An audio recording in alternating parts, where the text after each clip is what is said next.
ரித்து Aake half yearly exam முடிஞ்சிருச்சு காட்டிக்குது, leave வந்துச்சு. ஆயா வீட்டுக்கு வந்து என்ன பண்ணிட்டு இருக்கிற? விநாயகர் செய்யறேன்னு சொல்லிட்டு இருந்தா. அது ஷேப் வரலையா? இங்க ட்ரை பண்றியானா? மண்ணுல தான் விளையாட முடியும், அப்புறம் எப்படி? ஆமாடா, கிட்டத்தட்ட இன்னும் பிள்ளையார் ஷேப் வருதுடா. நீ என்ன பண்ணிட்டு இருக்கிற? குண்டாக்குள்ள மண்ணெல்லாம் போட்டுட்டு சேர்த்துலாம். ஓ, நீ விளையாண்டுட்டு இருக்கிறியா? டே அகே, சீக்கிரம் செஞ்சு முடி. அங்க தண்ணியில ஆடுறாங்க, இங்க வந்தா மண்ணுல ஆடுறாங்க.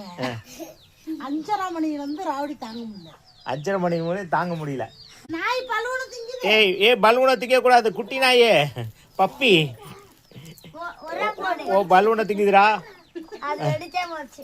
அங்க விளையாண்டுறோம். பாய் பாய். லைக் பண்ணுங்க, ஷேர் பண்ணுங்க, சப்ஸ்கிரைப் பண்ணுங்க.